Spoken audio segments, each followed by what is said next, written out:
Halo Sobat Cerdas Bagus, kalian tentu pernah mengalami perlombaan antar pion untuk mencapai petak promosi seperti ini. Setelah pion putih berpromosi menjadi menteri, maka pion hitam juga sudah hampir promosi. Nah, di video kali ini kita akan membahas kasus-kasus seperti apa saja yang dapat terjadi dan apa yang harus dilakukan oleh menteri. Untuk kasus seperti ini, di mana Raja Hitam cukup jauh dari pionnya, Menteri hanya perlu menduduki petak di depan pion untuk mencegah promosi. Caranya adalah Menteri ke baris terakhir, mencegah promosi.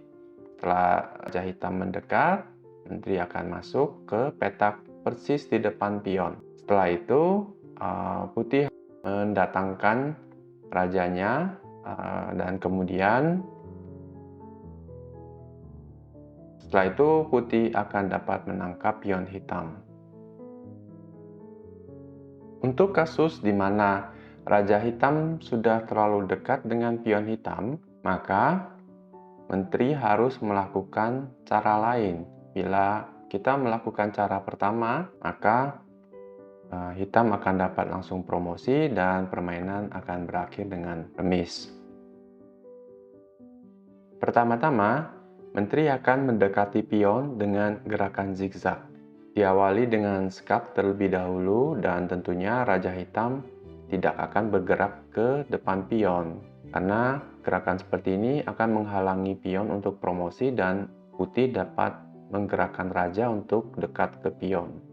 Jadi, Raja akan bergerak sedikit menjauh dari pionnya. Dan sekarang Menteri akan memulai gerakan zigzagnya. Ada dua gerakan zigzag yang dapat dilakukan. Pertama adalah seperti ini atau seperti ini. Kita gunakan saja gerakan zigzag yang mengancam pion sehingga Raja Hitam harus kembali melindungi pionnya. Setelah itu, Menteri akan melakukan skak lagi dan terus berzigzag mendekati pion hitam. Nah, kali ini Raja harus ke E1. Kemudian Menteri melakukan garpuan terhadap Raja dan pion. Dan Raja terpaksa harus ke D1 agar tetap dapat melindungi pionnya. Nah, bila Raja Hitam sudah berada di depan pionnya sendiri, maka Putih mendapat tempo untuk menggerakkan rajanya. Raja Hitam di sini akan bergerak ke C2 untuk menghalangi Menteri ke C3, melakukan garpuan kembali. Nah, di sini Putih perlu tahu taktik untuk memaksa Raja Hitam kembali ke depan pionnya sendiri, yaitu dengan cara mempin pion ini agar tidak dapat melakukan promosi. Yang perlu diingat di sini adalah bila Raja Hitam bergerak untuk menghalangi Raja Putih, maka Menteri dapat menduduki petak di depan pion hitam kembali ke nomor 1. Jadi, hitam tidak mungkin melakukan langkah ke C3. Raja Hitam akan bergerak ke C1 untuk selanjutnya mempromosikan pionnya. Setelah ini, Menteri akan melakukan skak. Raja B2, Menteri kembali ke belakang pion. Raja terpaksa ke C1. Menteri menggarpu Raja dan pion. Setelah ini, Raja Hitam terpaksa masuk ke depan pionnya sendiri, sehingga Putih mempunyai waktu untuk menggerakkan rajanya agar lebih dekat lagi dengan pion D2.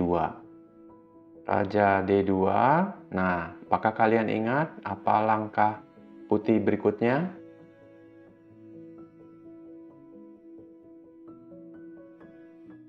Pin. Setelah Raja E1, Menteri skak lagi seperti tadi. Raja F2, Menteri mengancam pion. Raja melindungi pion. Skak. menggarpu raja dan pion. Raja masuk ke depan pion. Setelah ini, Raja Putih mendekat lagi ke pion D2. Raja Hitam C2. Nah, kalau Raja Putih sudah dekat seperti ini, kita tidak perlu memimpin pionnya. Kita bisa menggunakan bantuan Raja untuk langsung melakukan serangan ganda terhadap pion D2. Setelah Raja D1, maka Raja E3, Raja E1, Menteri akan menangkap pion dan setelah itu skakmat. Nah, gampang kan cara Menteri menangkap pion yang sudah hampir promosi. Tapi ingat ada perkecualian. Perkecualiannya adalah pion benteng dan pion gajah. Yang dimaksud dengan pion benteng adalah pion yang berada di lajur H atau lajur A. Sedangkan pion gajah adalah pion yang berada di lajur F atau lajur C. Kita lihat terlebih dahulu di mana Menteri berusaha menangkap pion benteng yang hampir promosi. Setelah Menteri H3, Raja G1, Menteri skak, menggarpu pion dan raja masuk ke H1. Nah, bila kita ingat kasus nomor 2, ketika Raja Hitam berada di depan pionnya, saat itulah Putih dapat menggerakkan rajanya. Namun di sini setelah Raja E6, Hitam tidak dapat menggerakkan rajanya lagi, sehingga permainan menjadi remis. Bagaimana dengan pion gajah? Setelah Menteri skak menggarpu raja dan pion, di sini Raja Hitam dapat bergerak ke H1. Karena setelah Menteri tangkap F2, maka permainan menjadi remis. Bila Putih tidak menangkap pion tapi melakukan skak, maka raja akan kembali ke G1, mengancam promosi. Jadi Putih di sini tidak akan sempat menggerakkan rajanya. Namun ada perkecualian lagi untuk pion benteng yang hampir promosi, yaitu bila Raja Putih sudah berjarak sekitar 4 atau 5 langkah dari petak promosinya. Caranya adalah seperti ini. Skak. Raja H1, Menteri F3 skak, Raja G1. Raja E2, bila hitam promosi menjadi menteri, maka Menteri F2 skakmat. Hitam dapat mempersulit Putih dengan berpromosi menjadi kuda melindungi petak F2. Menteri F1 skak, Raja H2, Raja F3, dan setelah kuda bergerak, Menteri G2 skakmat. Nah, silakan pause video ini dan carilah jawaban apakah Putih dapat memenangkan permainan ini. Langkah pertama tentu mudah, skak. Setelah Raja H1, kita ingin Raja Putih dekat dengan Raja Hitam. Oleh karena itu, solusinya adalah Menteri E3, memaksa Raja G2, dan setelah Raja G4, bila hitam promosi menjadi menteri, maka setelah Menteri E2 skak, Raja hanya mempunyai satu pilihan ke G1, kemudian Raja G3 dengan ancaman Menteri F2 skakmat. Atau bila Menteri pergi, maka Menteri G3 skakmat. Jadi ini adalah posisi kunci yang perlu kita ingat, bukan posisi awal dari si raja. Bila Raja Putih berada di sisi kanan dari papan catur, maka posisi akhirnya adalah Raja G3. Dan bila posisi awal Raja Putih berada di sebelah kiri papan catur, maka posisi akhirnya adalah Raja E2. Itu saja yang perlu diingat. Untuk pion gajah, Raja Putih harus lebih dekat lagi dengan peta promosi dari pion hitam, yaitu sekitar 3 atau 4 langkah.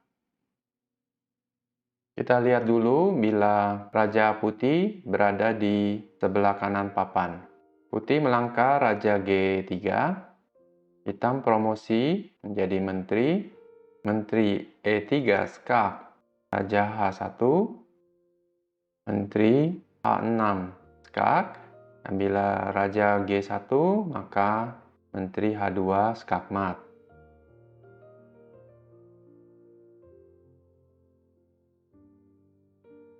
Skakmat juga. Untuk kasus di mana Raja Putih berada di sebelah kiri dari pion promosi, yang perlu diingat adalah bahwa bila menteri G3 maka Raja dapat ke H1 dan berikutnya akan promosi, atau bila kita tangkap maka permainan menjadi remis. Oleh karena itu, menteri harus ke G4. Bila Raja F1, Raja E3. Hitam hanya mempunyai satu pilihan langkah, Raja E1, dan setelah itu skakmat. Bila Raja H1, maka Raja E2. Dan setelah promosi, tangkap, Raja H2, menteri G2, skakmat. Jadi untuk pion gajah dan Raja Putih berada di pinggir papan seperti ini, maka Putih akan membiarkan hitam promosi dan setelah itu melakukan skakmat dengan menterinya. Untuk kasus pion gajah di mana Raja Putih berada di tengah papan, maka Putih akan dapat menangkap pion dan setelah itu menskakmat Raja Hitam. Putih juga dapat menangkap pion gajah yang masih berada di baris ke-6. Jadi 2 langkah menjelang petak promosi. Caranya adalah kita gerakkan menteri ke suatu petak yang menyerang pion ini secara diagonal tembus sampai ke pojok papan. Karena bila hitam menggerakkan pion ke F2, maka menteri H1. Setelah ini, menteri akan dapat masuk ke F1 dan pion F2 akan tertangkap. Bila Raja G2, maka pion F3 berada dalam posisi pin, sehingga Raja Putih dapat bergerak mendekati pion F3. Bila Raja F2, maka menteri E4 untuk menghalangi Raja Hitam keluar dari wilayah pojok. Setelah Raja G3, maka Raja Putih dapat bergerak mendekati pion F3. Bila pion F2, maka menteri H1. Kita sudah tahu. Bila Raja G2, maka Raja C6, Raja G3, Raja D5, Raja F2, Raja D4, Raja G3, Raja E3. Dan pion F3 akan tertangkap. Ini adalah sebuah posisi yang jarang terjadi, Namun di posisi ini, putih tidak dapat menangkap pion F3. Karena setelah Menteri A1 skak, Menteri harus berada di diagonal ini untuk melakukan pin terhadap pion F3. Namun di sini Raja menghalangi serangan dari Menteri terhadap pion. Jadi bila Raja Putih berada di diagonal A8 ke H1, maka Putih tidak akan dapat menangkap pion F3. Oke, silakan mencoba sendiri di atas papan. Semoga melalui video ini kalian dapat menguasai cara bagaimana Menteri dapat mengalahkan pion yang sudah hampir promosi. Terima kasih sudah menonton video ini sampai selesai. Sampai jumpa di video berikutnya. Bye-bye.